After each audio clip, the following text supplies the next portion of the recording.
Ассалаумағалейкум ардақты ағайын қалдарыңыз қалай? Сонымен кезекті сіздер үшін арнаған кітабым бар. Библиотеканың ішінде ең қалың кітаптардың бірі Черный лебедь. Черный лебедь кітабын өзімнің библиотекама ең алғашы келген уақыты 2020 жыл. Кстати, бұл кітап карантин кезінде, именно ковид кезінде популярный бола бастады. Бұл кітаптың авторы Насим Талеб дейтін жігіт.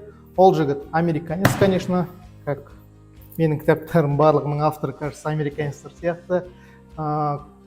Бизнес-тренер, кризис-менеджер осы кітапты өзінің бизнесінің негіздерінде шығарған екен. Сонымен бұл кітаптан алған мен үшін 8 бір инсайт бар. Инсайт деген кезде бір сіздерге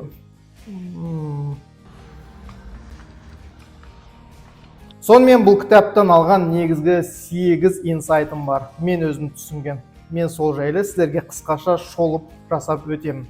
Сонымен бұл кітаптағы черный лебедь ұғымы ең алғашқы инсайтым. Черный лебедь ұғымы қайдан шыққан? Черный лебедь деген ұғым бұрын соңды адамдар қара аққуды көрмегеннен кейін пайда болған екен. Адамдар сенбеген ондай түсті аққу болатындығына. Содан кейін қалыптасқан дүние. То есть бір заттың болатынына сенбеуден пайда болған тұжырым, принцип. Екінші түсінген дүнием бұл жердегі аз білім, ол жоғары қауіп. Егер де біліміңіз жетпейтін болса, ол сіз үшін өте қауіпті деген мағынаны білдіреді. Әрине бәрін білу мүмкін емес, бірақ дегенмен де зерттеу жұмыстарын жасау керектігі жайлы айтады. Себебі адамдар ковид кезінде көп нәрсеге дайын болмады, сол себепті осы кітап хит болған себебі де сол. Например, Насим Талебтің өзі ойламаған шығар, ол үшін де черный лебедь болды деп ойлаймын, себебі оның кітабының таралымы өте үлкен болды. Сонымен үшінші дүние бұл болашаққа жоспар кезінде өткен дүниелерге қарап шешім қабылдамау. То есть бәрі жақсы болып келе жатады, бір нәрсе күрт өзгеріп кетуі мүмкін. Ондай случайлар на самом деле көп күнделікті өмірде болатын черный лебедьтер жеткілікті. Бірақ біз әдетте артымызда болып кеткен дүниелерге жүгіне отырып, болашаққа бір қандай да бір шешім жасаймыз. Бұл жерде бір жақсы мысал келтіреді, мен ол мысалды кішкене қазақшалау жүрем. Қорада тұрған бір тоқты, оны бір жыл ма, жарты жыл ма бағат жәнегі қожайыны. Қожайыны шөбін береді, жемін береді, дәрісін салады, жүнін қырқиды, жәнегі тезегін шығарады.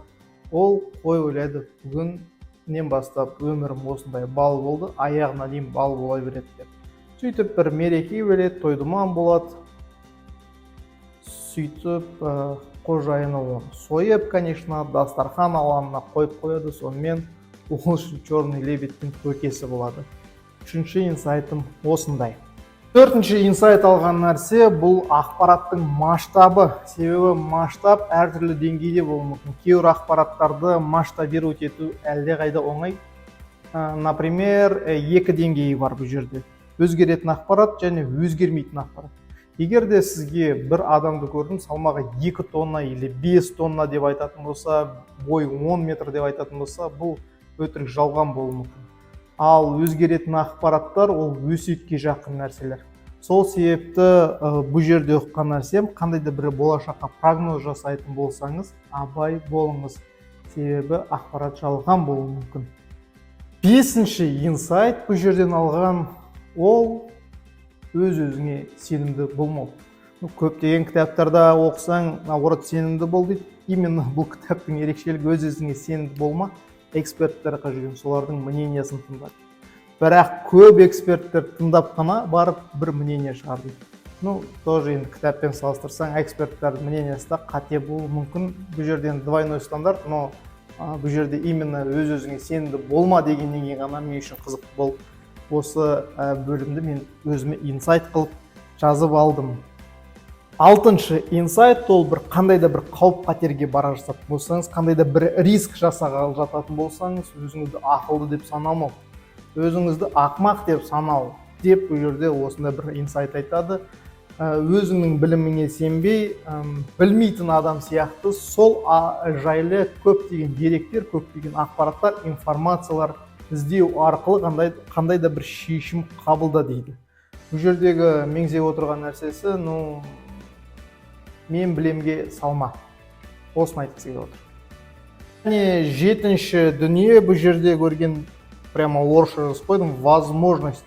Олардың ағымы көп, олар толқын сияқты деп жазады, оларды көре білу керек және ағымын сезіне білу керек дейді. Ең қолайлы моментта сол келе жатқан возможностьтарды алып үйрен дейді. Басқа кітаптарда возможность жазады, целом бұл өте дұрыс тұжырым деп ойлаймын. Бұл жерде ешқандай қарама-қайшылық жоқ, өзгешелік жоқ. Жалпы қажетті дүние, адамдар күнделікті бізге шанс береді, возможностьтар да беріледі. Соны бақылап, қадағалап отыруымыз қажет. Ал енді соңғы 8-ші инсайтым мен бұл жерден алған мировоззрение. То есть адамның кругозоры үлкен болу керек. Ол үшін ол үнемі саяхаттау керек, үнемі ізденісте болу керек, үйрену керек, оқу керек, көру керек, білу керек, іздену керек. Бұл сол жайлы. Егер де бір қандай да бір білімнің, бір саланың білімді адамы болғыңыз келетін болсақ, эксперті болғыңыз келетін болсаңыз, немесе сол сіз үшін маңызды болатын болса, кругозорыңызды расширить етуді ұмытпаңыз.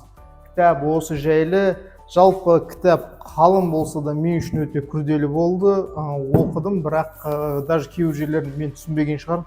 Но сонымен бұл